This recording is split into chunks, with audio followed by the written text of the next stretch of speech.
राधा अपने कमरे में कुछ काम कर रही थी कि बाहर से बेटे सुधीर और बहू ऋचा की आवाज़ सुनाई देती है। दोनों में सुबह सुबह किसी बात को लेकर बहस हो रही थी। सुधीर शहर का जाना माना बिजनेसमैन था। 35 वर्ष की उम्र में ही इस बिन बाप के बेटे ने बहुत नाम और शोहरत हासिल किया था। घर में इन तीनों के अलावा 4-5 नौकर भी हैं जो घर का काम करते हैं। जब उन दोनों की आवाज़ें ज़्यादा तेज हुई तो राधा हॉल में आती है। सुधीर और ऋचा नाश्ता करते करते किसी बात पर झगड़ रहे थे। राधा डाइनिंग टेबल पर बैठते हुए, क्या हुआ बहू? ऋचा आंसुओं से भरी आंखों के साथ लड़खड़ाते स्वर में, कुछ नहीं माँ जी, अपने बेटे से ही पूछ लीजिए। इनकी ज़िंदगी में शराब और काम के सिवाय और भी कुछ महत्व रखता है क्या? अब तो मुझे मौका देखकर इनसे बात करनी पड़ती है। सुबह जगते ही इन्हें काम पर निकलना होता है। दिन भर चाहे कितने भी कॉल कर लो, इनका कोई जवाब नहीं मिलता है क्योंकि यह काम में व्यस्त रहते हैं। फिर सोचती हूँ रात को बात करूँगी। पूरे दिन भर इंतज़ार करवाने के बाद जब आधी रात को घर आते हैं तो शराब के नशे में धुत आते हैं।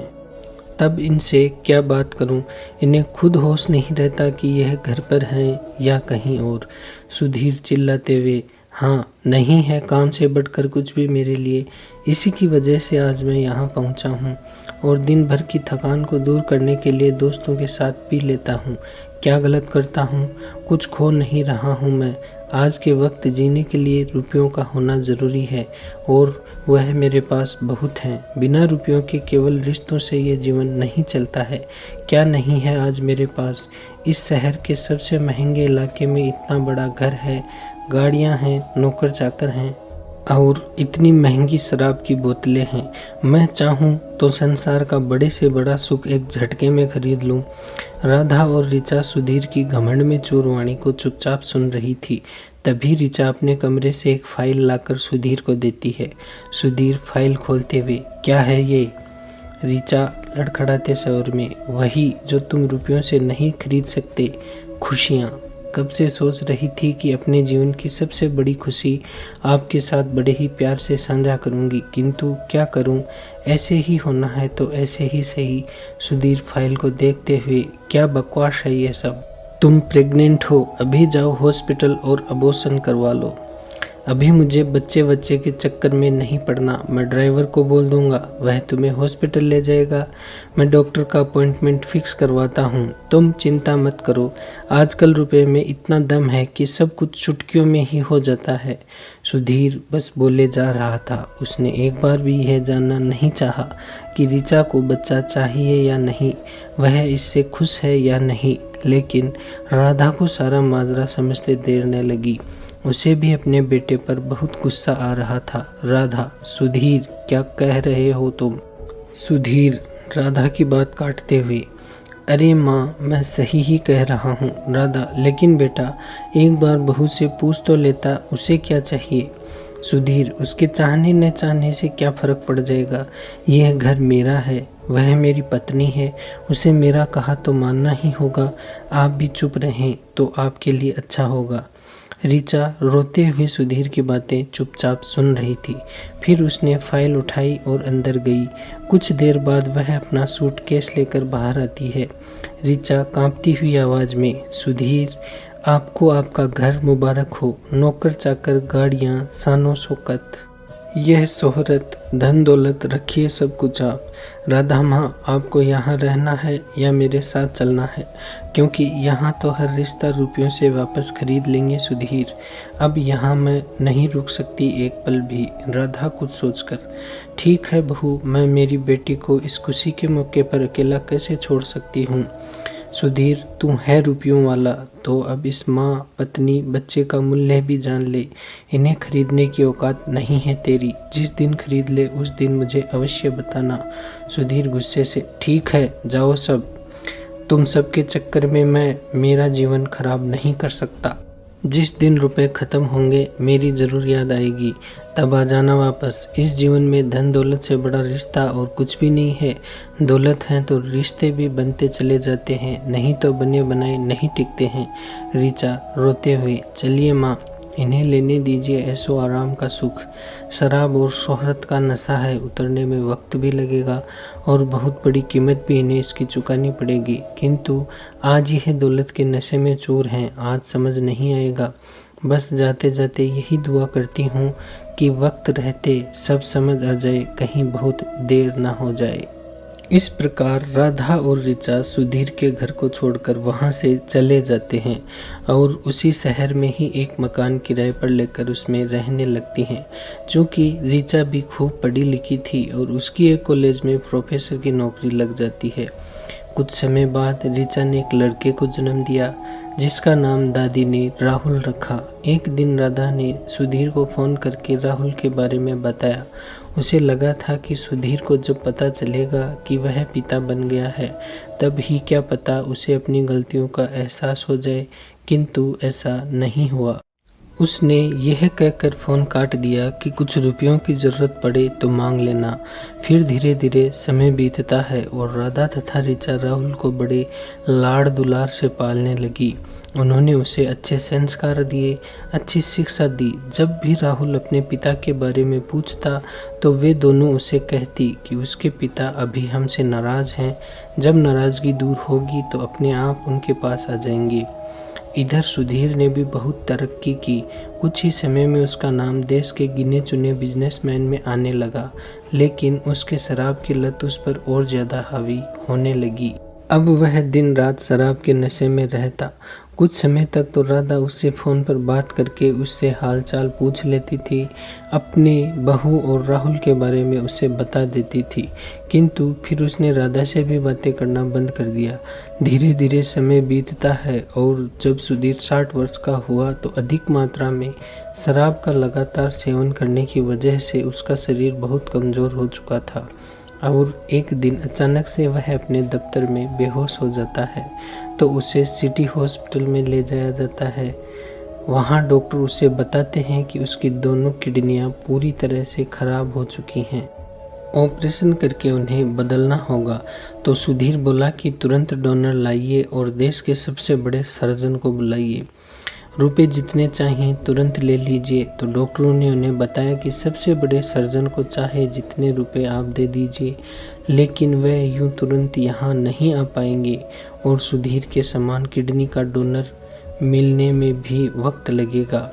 जब मीडिया को पता चला तो सुधीर के बीमार होने की खबर ब्रेकिंग न्यूज़ बन गई।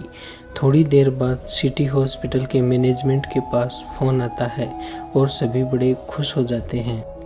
डॉक्टर सुधीर को बताते हैं कि सर, आपके बीमार होने की न्यूज़ जब हमारे देश के सबसे बड़े सर्जन को पता चली तो उन्होंने खुद आकर आपका ऑपरेशन करने को कहा है और डोनर भी उन्हीं के साथ आ रहा है। तो सुधीर ने अपने मैनेजर से कहा कि उन्हें खूब सारे रुपए दे देना।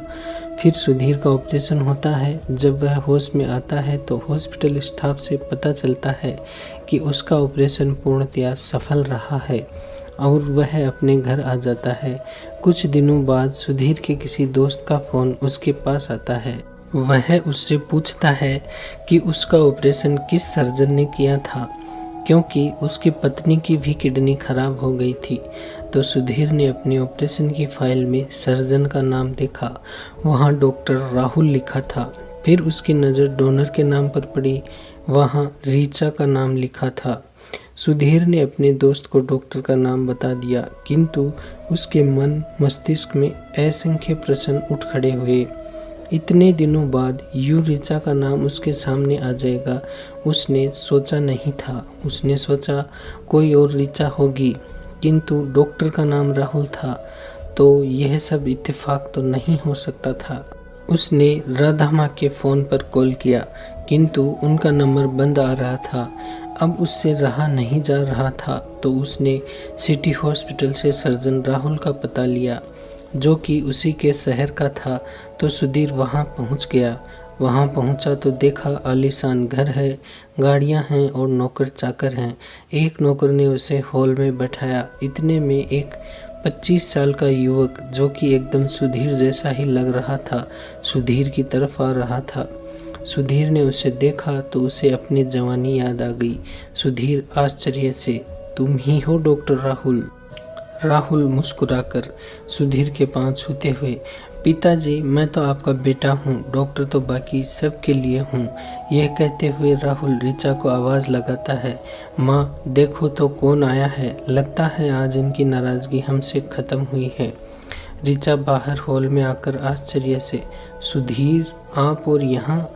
सुधीर ने जब राहुल के मुंह से अपने लिए पिताजी सुना तो वह चंबित रह गया। उसने तो सोचा था कि उसका बेटा उससे नफरत करता होगा, किंतु यहाँ तो सब उल्टा हो रहा था। वह इन्हीं विचारों में खो गया। राहुल सुधीर को हिलाते हुए, कहाँ खो गए पिताजी? सुधीर कुछ संभल कर, ऋचा माँ कहाँ है? ऋचा मुस्कुराकर, तो आज आपने शराब नहीं पी लगता है, आज जागे हैं क्या आप? इतने दिन माँ बेटे पत्नी के बारे में एक बार भी जानना नहीं चाहा आपने।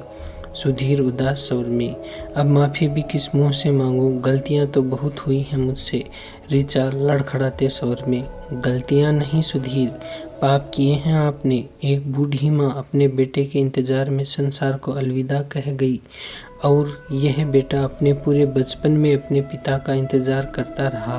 और मैं भी एक पत्नी थी, अपने पूरे यौवन को आपके इंतजार में बूढ़ा होते देखा ही नहीं बल्कि जिया है मैंने। लेकिन आपको क्या, यह रिश्ते, यह भावनाएं, यह प्रेम, यह सब तो आप अपने रुपयों से खरीद सकते हैं। आपने अपने अंदर के बेटे, पति, पिता, इन सब को हमेशा उस शराबी बिजनेसमैन के सामने दबाए रखा है। अब जब शराब का साथ छूटा है तो हम सब का ख्याल आया है आपको। सुधीर आंखों में आंसू लेकर, ऋचा माँ नहीं रही, तुमने मुझे बताया तक नहीं। ऋचा सुधीर की आंखों में आंखें डालकर, किसको बताती मैं, जिस बेटे के पास कभी अपनी माँ के पास कॉल करने तक का वक्त नहीं था, जो पिता अपने 25 साल के बेटे से पहली बार आज मिल रहा है, उसे मैं क्या ही बताती और क्यों बताती। सुधीर, और मेरा ऑपरेशन राहुल ने किया, तुमने मुझे किडनी दे दी तुम्हारी। ऋचा मुस्कुराकर, हाँ यह सच है, किंतु यह कोई ऐसा नहीं किया है हमने आप पर, और इसका बदला चुकाने के लिए आप सोचना भी मत, क्योंकि हमने हमारा कर्तव्य पूरा किया है जिसकी आपके पास कोई कीमत नहीं है। सुधीर उदास स्वर में, नहीं नहीं, किंतु मुझे एक बार बता तो देते। अच्छा वह सब छोड़ो, अब मेरे पास जितना समय बचा है उतने समय के लिए ही सही, क्या हम लोग साथ रह सकते हैं? ऋचा मुस्कुराकर, अब बहुत देर हो चुकी है सुधीर, मैं अब आपके साथ रहने का सोच भी नहीं सकती। हाँ दुआ करूँगी कि आपको मेरी भी उम्र लग जाए। और हाँ आपके पास तो पैसे हैं ना, आपको पत्नी, माँ, बेटे की कहाँ ज़रूरत है, खरीद लाइए हमको कहीं से। किंतु राहुल मेरी तरफ से आज़ाद है, वह जहाँ चाहे रह सकता है, क्योंकि इतने साल तक यह अपने पिता के लिए तड़पा है, तो अब मैं आप दोनों के बीच कैसे आ सकती हूँ? सुधीर, ऋचा तुम तो पहले भी कभी हमारे बीच नहीं आई, और यदि उस वक्त तुम घर ना छोड़ती तो मैं राहुल को इस संसार में ही ना आने देता। राहुल चौंक कर, क्या मतलब पिताजी? सुधीर अचंभे से, ऋचा तुमने इसे बताया नहीं हमारे अलग होने का कारण? राहुल, माँ ने तो नहीं बताया था पिताजी, किंतु आपने सब बता दिया। जिस औरत ने अपनी संतान के लिए इतना दुख दर्द सहा हो, उसे आज मैं कैसे अकेला छोड़ सकता हूँ? आप जा सकते हैं। सुधीर रोते हुए, माफ़ कर दो मुझे, मुझसे भूल हुई है, मुझे कोई भी सज़ा दे दो, किंतु अपने से दूर मत करो। फिर राहुल और ऋचा ने सुधीर को खाना खिलाया और उसे वापस घर तक छोड़ने आए। उसके बाद कभी कभी उनकी फ़ोन पर बात होती रहती थी, किंतु क्या यदि सुधीर अपने रुपयों के घमंड और शराब को अपने परिवार पर हावी ना होने देता तो इतनी जिंदगियां खराब होती? क्या उनका यह जीवन जिसमें सुख तो बहुत था, उसमें खुशियां ना होती? एक मनुष्य के धन और शराब के नशे ने पूरे परिवार की खुशियों को छीन लिया। क्या यह एहसास सुधीर को बहुत पहले नहीं हो जाना चाहिए था?